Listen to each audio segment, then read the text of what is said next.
doing yin classes in these winter months, if you're lucky enough, you can sit next to a radiator and you can put lots of layers on, including your socks, which is always great fun. So for this evening, I've got the bolster, which we'll be using a bit later, 2 bricks, which we'll be using straight away. And I've got a block. You could actually use a cushion for this first thing if you wanted to. The knees high, rolling gently back. And then I'm going to walk my feet in comfortably close and let the soles of the feet roll towards each other so the knees go out wide. Then they're going to take the brick and actually turn them just a little bit in towards the side so there's more of a flat edge against the side. Have them as close as you need. If you don't want to go to your fullest stretch, you want to be just a little bit short of that. So once you've been sitting here for a little while, your body will kind of adjust to it. If you find that as you rolled down onto the ground, your back sort of felt a little bit uncomfortable and lifted, etc., as you took your knees out to the side, you might need to press your elbows into the floor, just lift your tailbone off the ground fractionally, lengthen it out, and then release it back down and take that compression out. But once you've done that, then hopefully you can just let the thighs rest. And we'll be here for about 5 minutes. I'm going to take a very gentle opening into the groins, but we're not really working into the joints too much.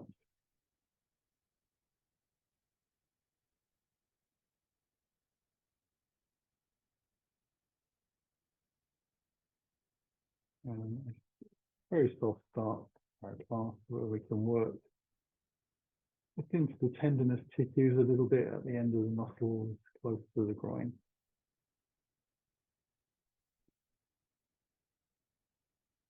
As ever in these classes, we work at your own pace.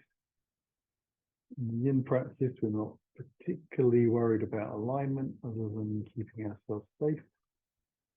So we're going to let gravity and body weight and time do what it needs to do for us. You do find that you're in excruciating pain, and by that I mean your breath is starting to be affected by tension in your body, then allow yourself to adapt and evolve the posture a little bit to your own needs.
As we try to focus our mind on how our body's feeling rather than just drifting away into unconsciousness, we want to be aware of what's happening in our body, how it's changing, the subtle shifts as muscles release, stretches deepen.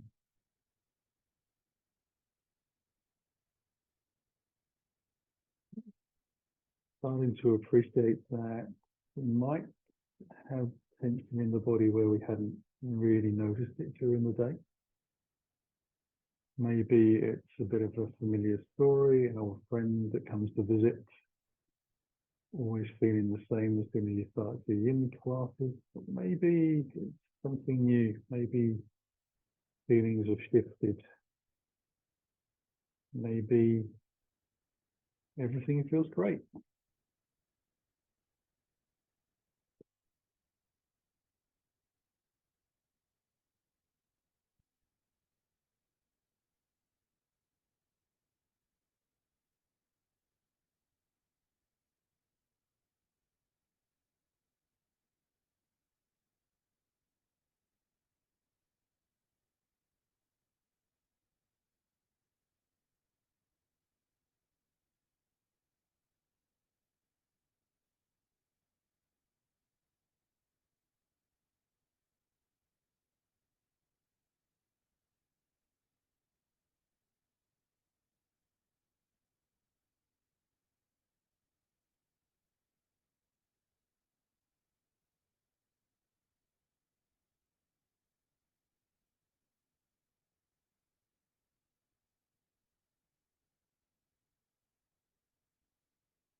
going to come out of it slowly. I'm going to take the hands underneath the thighs to ease the legs back together slowly.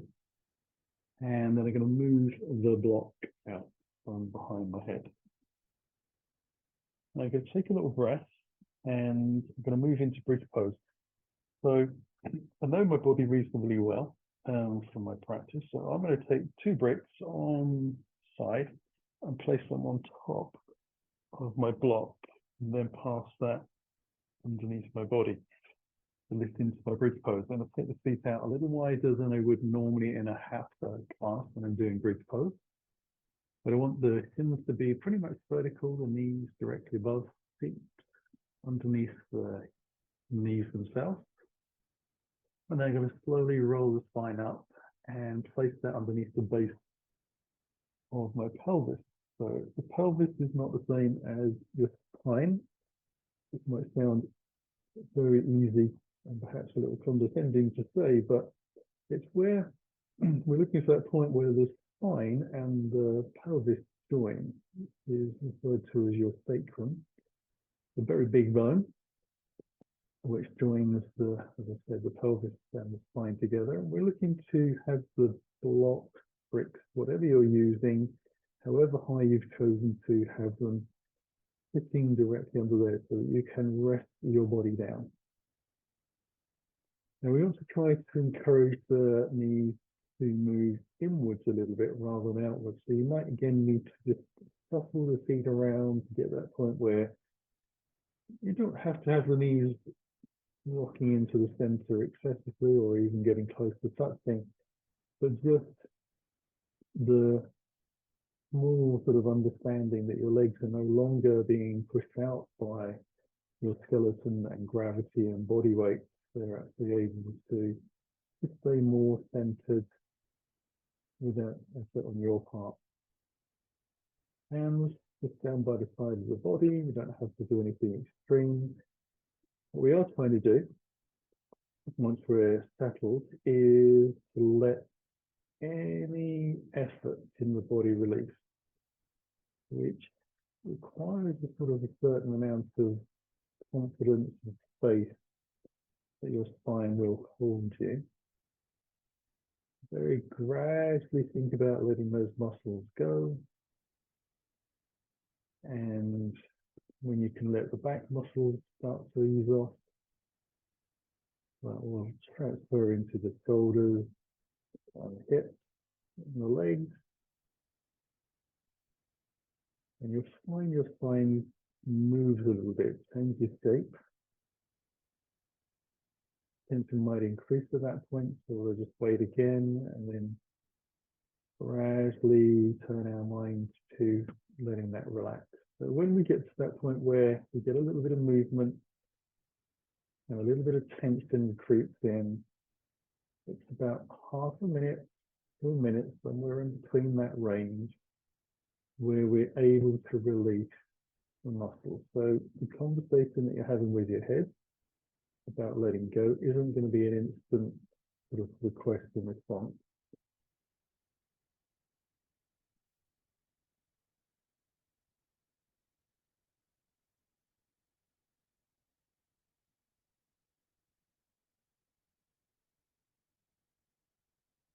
Perhaps another way of saying it could be that you're releasing levels of degrees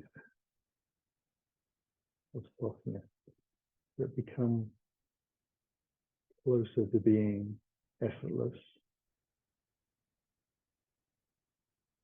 Then the shift, and the spine is moved, tension comes back, and then we look at moving towards effortlessness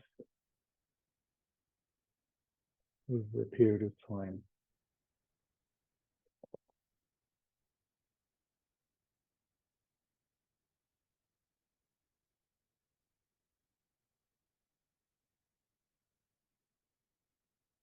You do want to make sure that your head and your eyes keep looking towards the ceiling. You don't roll around. Although, if you did catch sight of your monitor screen, or you're looking at this on YouTube afterwards, you notice every now and again I do move my head to look at the clock. It's not advised.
Once you take the breath in, now allow ourselves to come out of this slowly. So I'm going to start to press down through the feet. I feel the legs start to engage. I also feel the glutes start to lift a little bit. I'm looking for the smallest amount of lift, just enough so that I can move one brick out and then lower the spine back, or the pelvis back down onto a brick. So I'm going to come in slowly through several layers. Now, obviously, I've got 3 props to work with. So if you've got less, you'll need less number of times to come back down. I'm going to press again down slowly. Wait for the muscles in the tummy, the back, the legs, hips to engage. Move my brick out to the side. Coming back down again. And it starts to feel like there's blocks for a long way away. I needed to move them a little bit around as I came down, so it's more underneath my body where I want it to be on that sacrum. I'll take a last little breath, press slowly down. I'm going to move my last rock out towards my left side. And then let my spine come down. I'm going to let the knees rock in towards each other fully so the knees actually touch, the feet are wide. And I'm just going to wait for a moment, several moments, for my spine to sort of realign itself after that.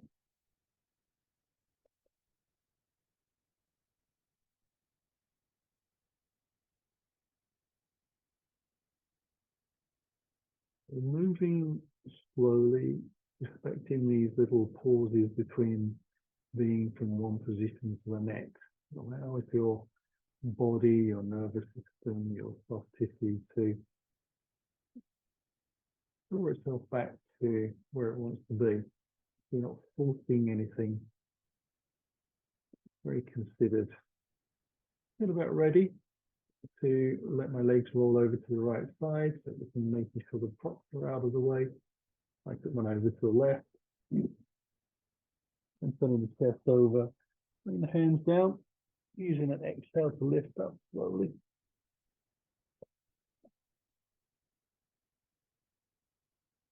And I'm going to let myself come into child's pose. So up onto the knees. Now you could take this child's pose with a bolster directly in front of you, so you're laying your chest and your head on that. That would be very comfortable. And the reason you would do that is because it would keep the spine very flat. So coming from the extension of the spine, if your back is feeling a little bit tender, flexion might not be the thing that you want to do. I'm also taking the precaution of having the knees wide apart so that I can sink in again, so that the back can stay flat. Taking the arms out very slowly and coming down. Now, it's more than okay to bring the hands underneath the forehead. If your head easily reaches the ground and your buttocks and your heels are nicely connected, you might want to take your hands towards the toes and moving them backwards. You can even take hold of your own wrist and let your arms wait sink against the weight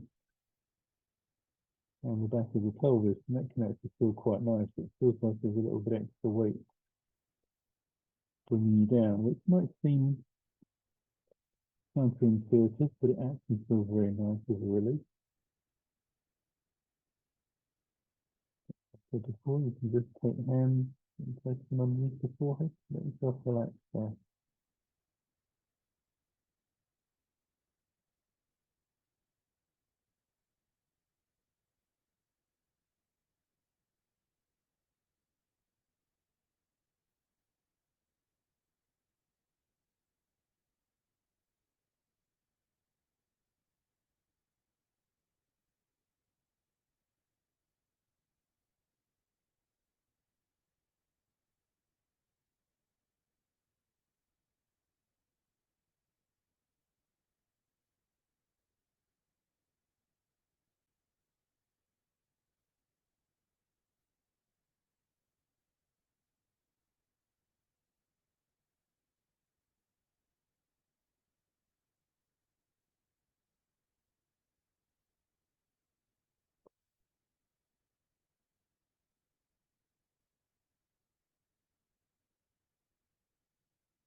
Begin to lift up from there.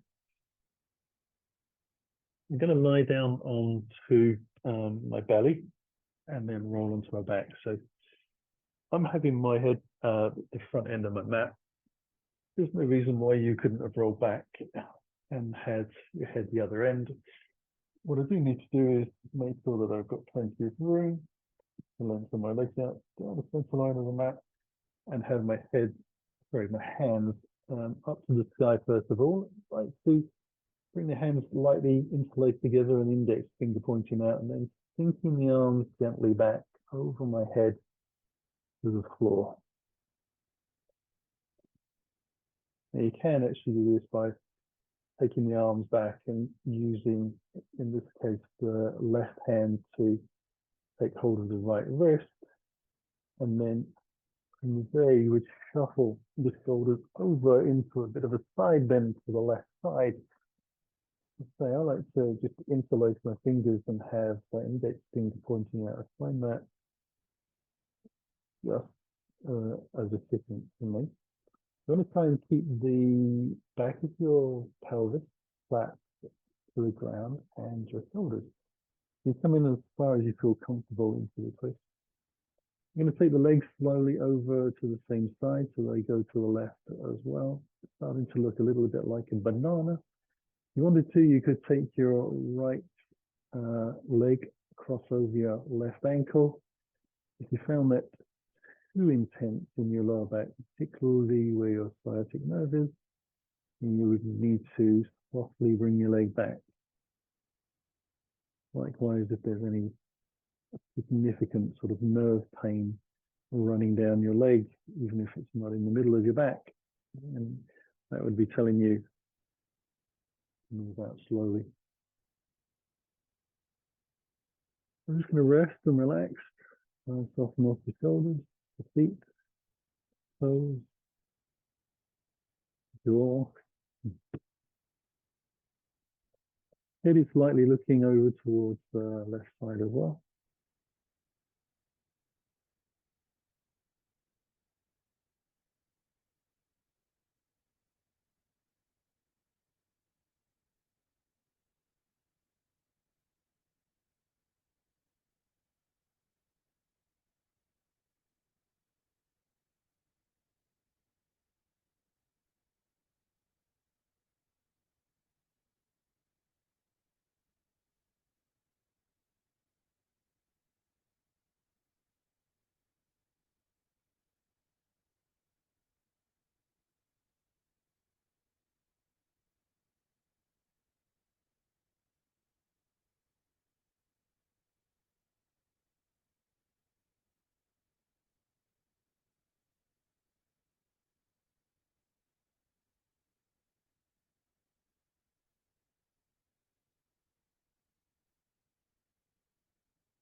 Now just slowly wriggle back.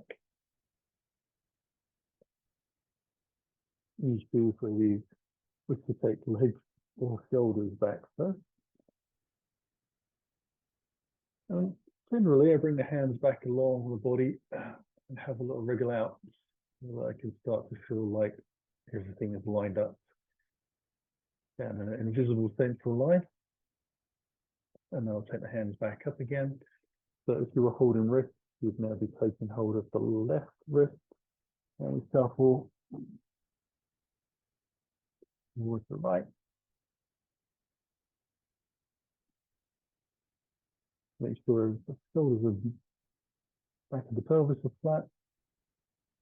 Slide the legs over gently towards the right side. So taking that banana shape, lifting the left leg over right, if that feels comfy. Turning the head towards the right side.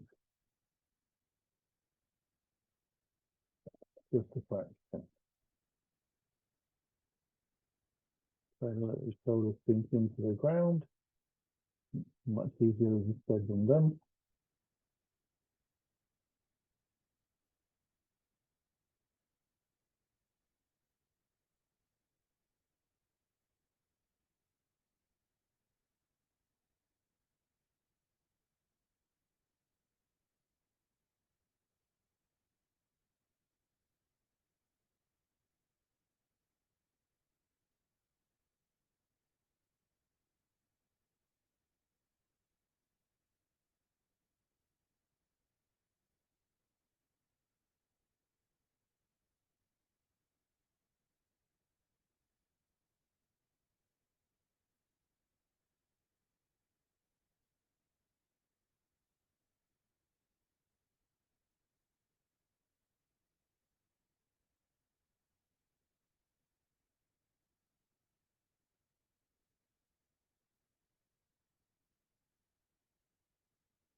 So let us come back to the center again.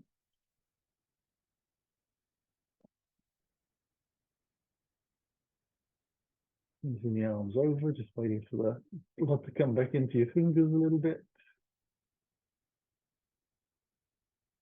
Whilst that's happening, I'll slide the heels along the ground towards me. And I'm going to roll onto my right side, taking the knees over, and again, lifting very gently. Just be careful to move around your prop if you need to. We're going to come into swan pose, which looks very similar to pigeon pose. There are some differences that we can allow ourselves to take. So traditionally, you would do this with your hands out on the floor, but if you wanted to have the bolster in front, you could lay down onto the elbows. It would be more comfortable for you, and you'd work more into the hip, less into the spine. If you want to do the maximum sort of effort or effect from your efforts, then hands on the floor, body up. We can bring the knees together underneath the hips on the center line. And choices are to take, in this case, I'm going to start with the left knee to the outside of the left wrist. Just bring the heel underneath the groin or the center line of the mat and walk the opposite leg away from you, back towards the back of the mat to lower the hips down.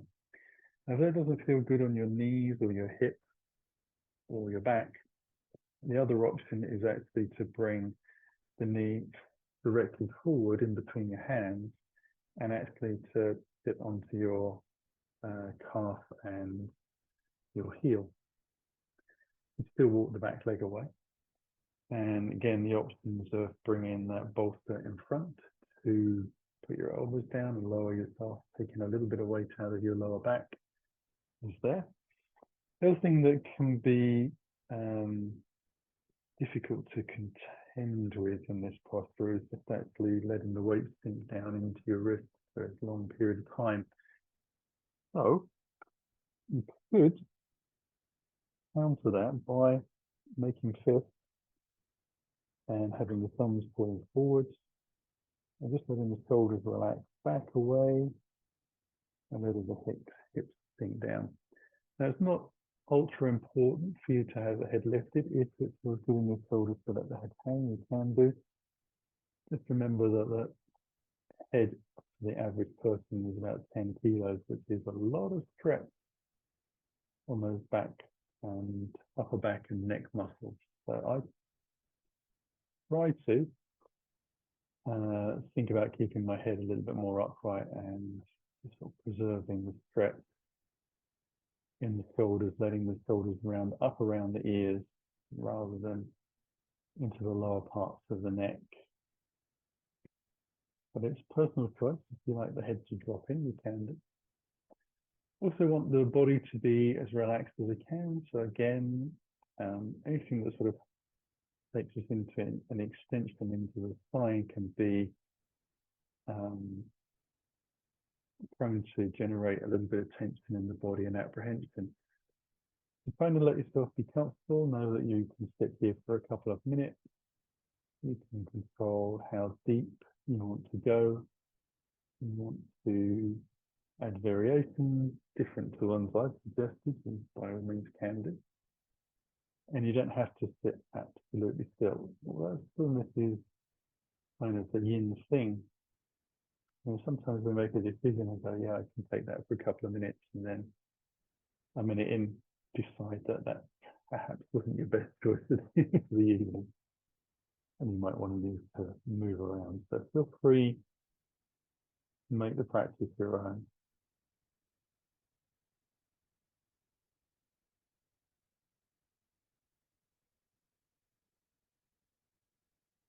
About another half a minute just sitting here.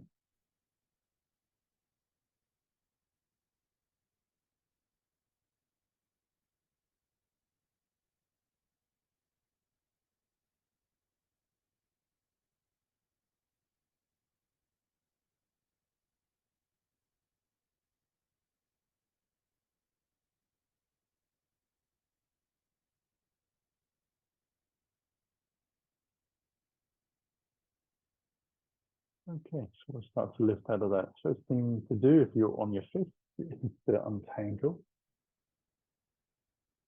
So you can stretch the fingers out.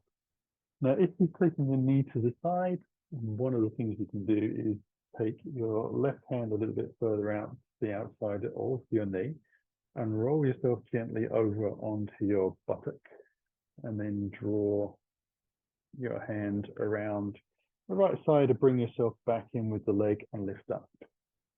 You could also sort of move yourself back into down dog if you wanted to, but it's a little bit more energetic. So coming back up onto all fours eventually, just making the hands about shoulder distance apart, knees underneath the hips. And I'm going to slide the right knee to the outside of the right wrist, heel under the groin. Take my time to just walk using the toes, the opposite leg back. So I'm just gently bringing the hips down and making sure I'm happy with knees, ankles, and spine.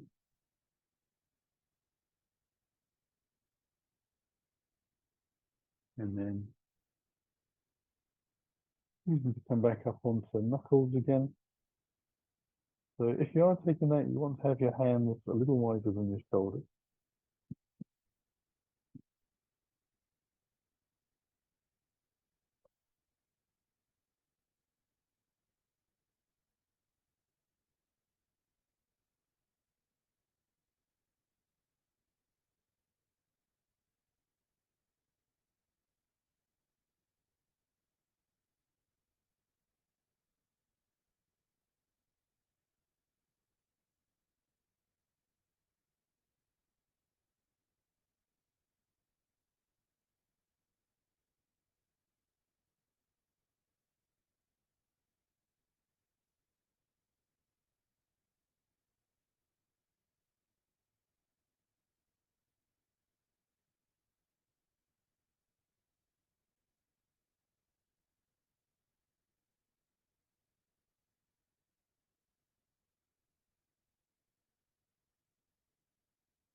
Excuse me.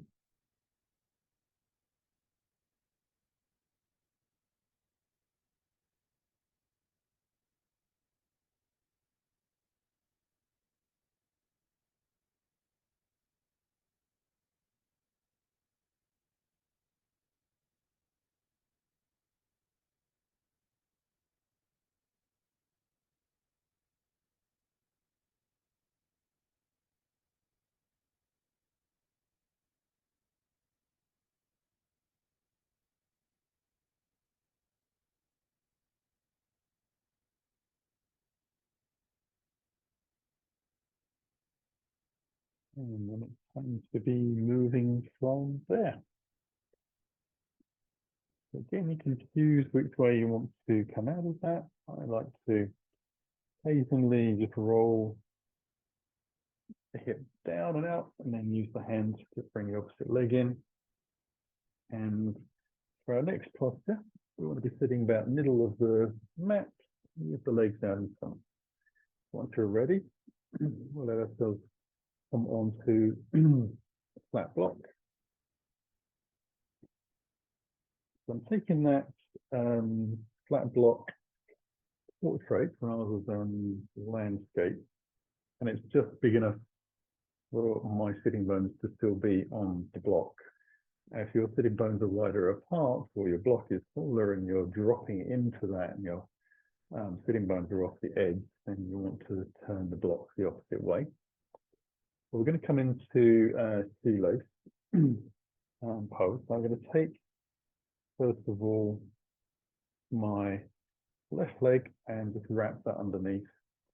I'm starting with the heel out towards the hip and back, and I'm going to cross the other leg over and walk that out towards the side. So this shin is a little more running parallel with the end of the mat.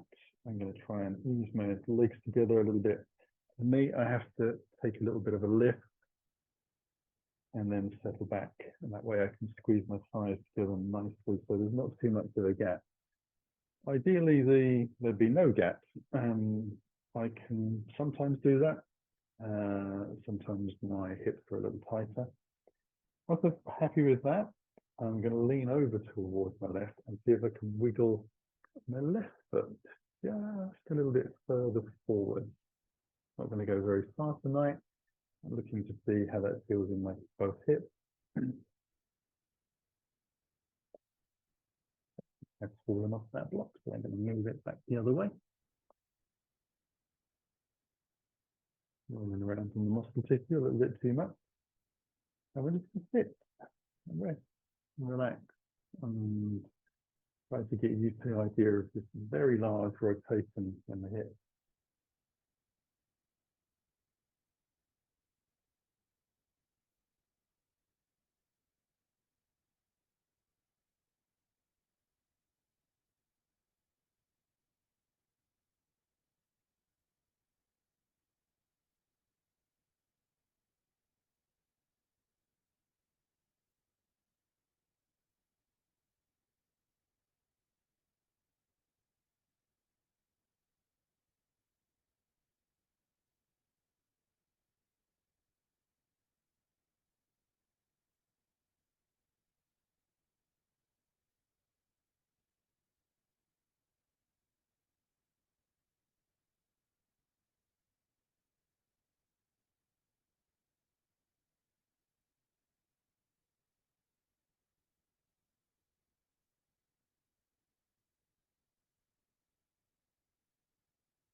I'm going to let those legs tangle, so just stretching them out gently.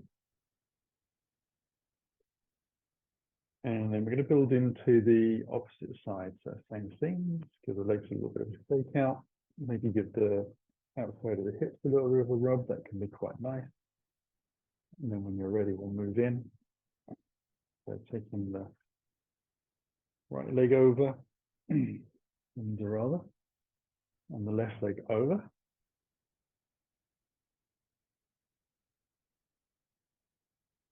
Little lift again.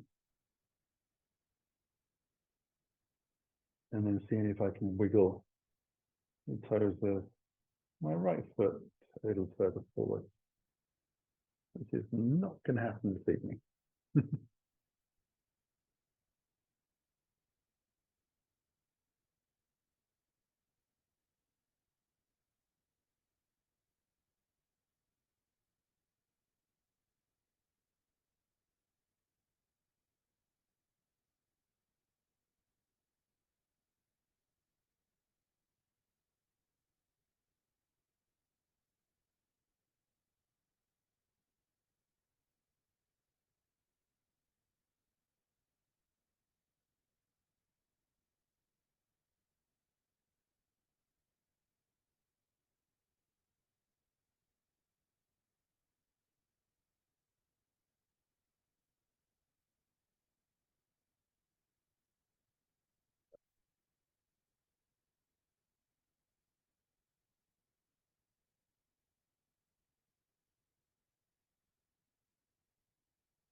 And then we can untangle ourselves from that as well.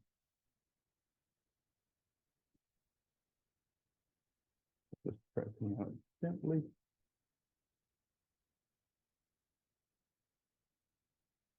And change position a little bit so you can see what we're doing. I'm going to take the left leg under.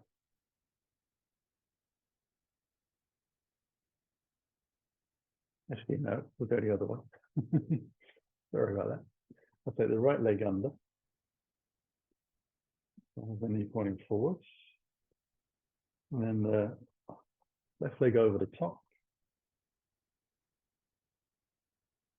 And I'll let myself have a little wiggle of this foot that's behind me. I'm going to take a little breath and allow myself to lean over to my left side. I'm going to take the right arm up and then try and have my head so it's in line with my spine to start with. So I can bring my arm easily against my ear and then just bend at the elbow to let the hand drop over. And then soften the bottom elbow a little bit as well, if there's any movement there at all. So we're coming into a side bend slowly. Now you could grab the bolster and place that sort of underneath your elbow, so you could lean into that. Give you a little bit more support, feels a little steadier. Try and be conscious that your body doesn't start to twist forwards and your chest roll down towards the floor. You want to try and keep your sort of armpit and ribs pointing a little bit more sideways. But again, we have to try and sort of relate that somewhere between effort and ease. So you can only work out in your own body where you need to be. Over time, sort of incrementally move forward. The intensity down the side of your body will most likely increase. And we'll go through those sequences again of tightness and softness, finding space, being able to move in a little deeper. Trying to keep the tummy muscles relaxed and just compressing gently, laterally into the spine.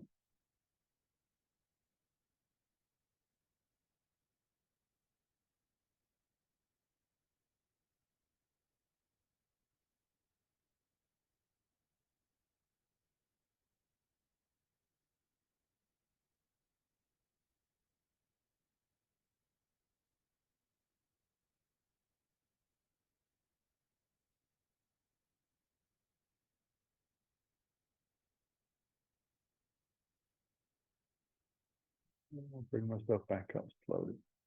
Then the arm come back over. Untangling the legs, breaking them out.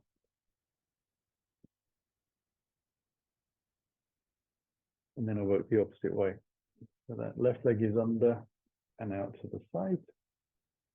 The right leg is over the top and walks out. I get that little lift and separation. I try and walk this foot that's closest to the hip a little bit further forward.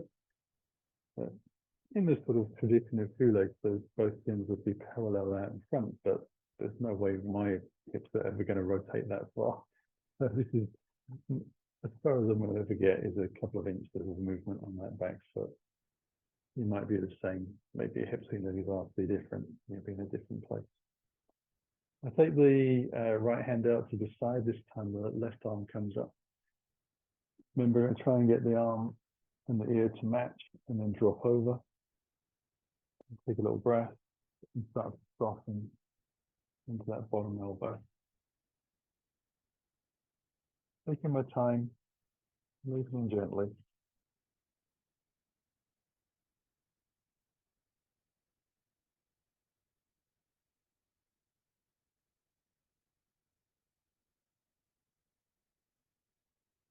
I'm trying to keep both sitting bones attached to the floor via the block.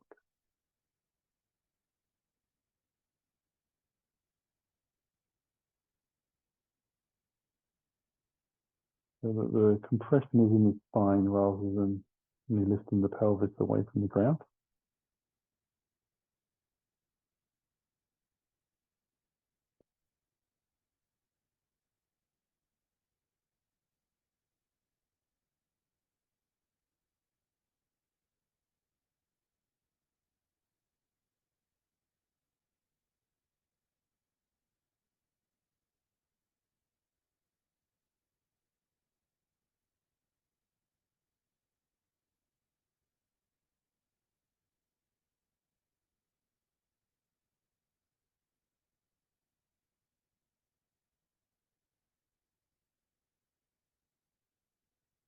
I just find that not only does this work lovely for my spine, but also provides a very deep stretch into my IT band.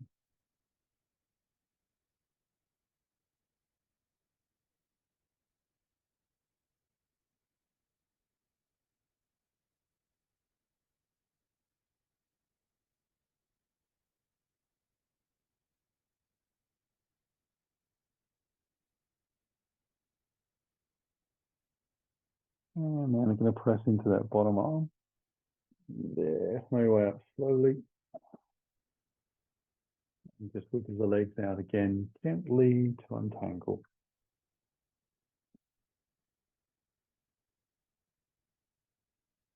So I'm going to move on to knees, and I'm going to take the bolster behind. So once I've lifted up, now for this one, you need to be taking the block portrait. Have my knees far enough apart that I can slide the block back, so it's between my feet. And I'm going to take a little breath and draw the right foot forwards. And I sit back onto the block. I'm going to move it a little bit over towards the right side so it's offset. So as I come down gently, just guiding with my hands, making sure my knees are okay, I can sit my sitting bone down onto there. I want to have, although you can't see it, I want to have this left heel just slide to the outside of the hip bone, and if possible have the knee pointing forwards. And I want to make sure that that knee is actually on the ground, this bent knee, and that it doesn't feel too intense on the knee. I want to be able to sort of sit here and breathe quite comfortably. If not, then I need to take my two blocks and lift up out of the whole thing, put the two bricks down and then put the block on top. So I've got one flat surface underneath a bit of a bridge. And then I'm able to hopefully sit on that higher platform. Now, if you don't need anything underneath, you can always sit directly down on the ground, not a problem. I'm going to sit here for about another 30 seconds or so. So it's going to take about a whole minute in this first stage, and then see if we can move into the second stage.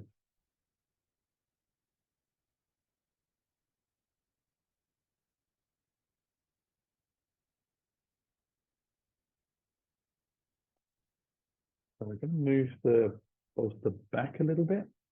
You could just lean back the smallest amount and have your hands on the bolster, or you could put your hands directly on the floor and not use the bolster at all. But I'm taking my sort of concentration as I move in gently on how my knee is feeling and that quad muscle close to my kneecap.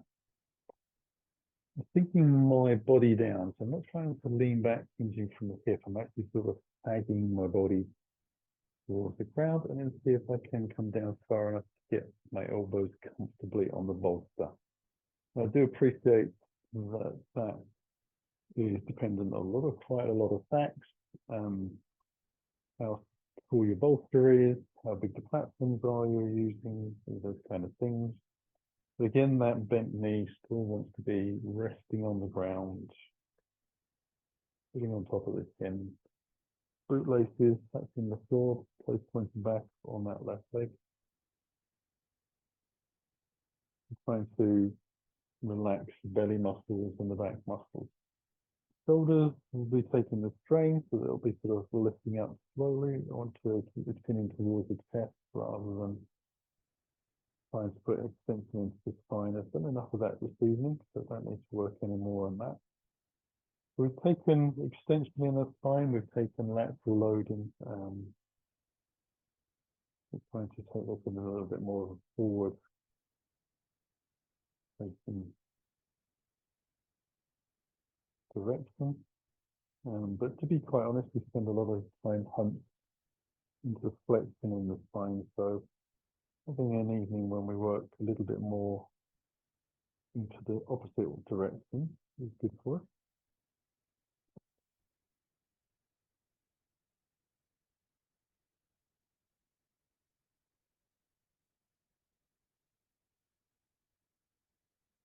We're going to let ourselves lift up, so you need to draw your tummy muscles in, press the shoulders back, start to lift, start to engage a few muscles, very gently bring the hands underneath if they're not already, and push slowly back up. Now, I find that the easiest way to come out of that in this case is to lean onto the right side quite substantially. Lift the left knee off the ground and then untangle your foot out. And you can say hello to your knee again. Just roll off the blocks to the opposite side. Give the legs a little bit of a shake. And then I'm going to come back up onto all fours again and do the whole thing, but just to the opposite side. So it'll be a little bit easier to see the bent leg this time. So having my toes just about touching the bolster, I know that I'm sort of within range of it, it's not too far back. I take the block down towards my toes, take a little breath, allow myself to bring the left foot forward, nudge the block over to the side a little bit with my toes as my right foot, get myself down gently, make sure I've landed well. Try to have the knee pointing forward, toes pointing back, heel just outside of the hip. We'll sit here for about a minute.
And then I'm going to let myself slowly come back again.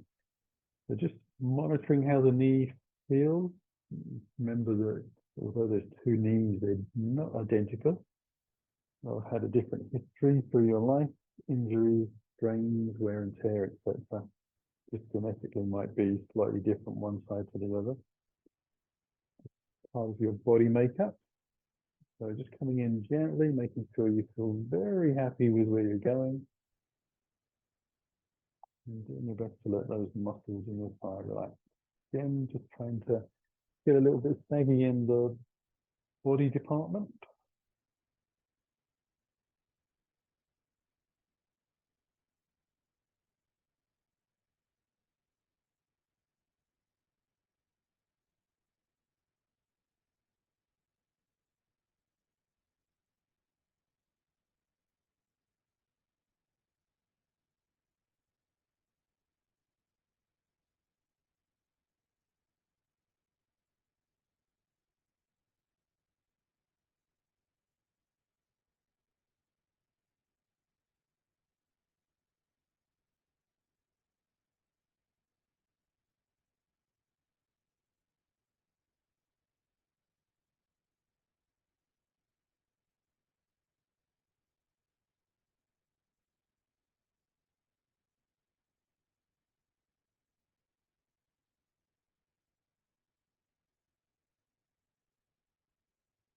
And we'll begin to lift up.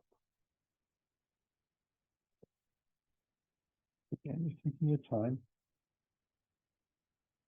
We'll take that simple roll out to the side. Now roll off of the block. Move that out of the way.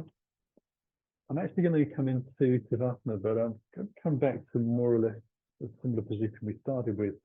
But this time, rather than using the bricks, I'm just going to use the bolster under the back of the spine, with the feet out to the corner edges. Hands behind, take a little breath, roll the spine gently down. We won't be here for very long, we've got about 3 minutes. Just letting yourself sink in, closing your eyes, lifting your jaw. Make sure your heels are on the ground, bolster underneath the back of the knees, and relax.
We'll begin to wriggle fingers and toes, breathing a little deeper. If we're ready, lower the wrists and the ankles and take some movement. So we become a little bit more connected with our body, more aware of the room, the floor underneath. When you're ready, allow yourself to have a gloriously big stretch, whatever shape and movement that transpires to be. Ooh, that was a nice one. I'm going to slide the heels, if you haven't already, over the bolster and just use the feet to push that away a little bit further forwards towards the front of the mat. Bring the heels in and then rolling over to my right side, hands underneath, resting away from the floor to come back up to sitting. And then hopefully you can sit an easy sitting posture. Take the hands in towards the heart as you take that breath in. Close the eyes, start to exhale, let the chin drop.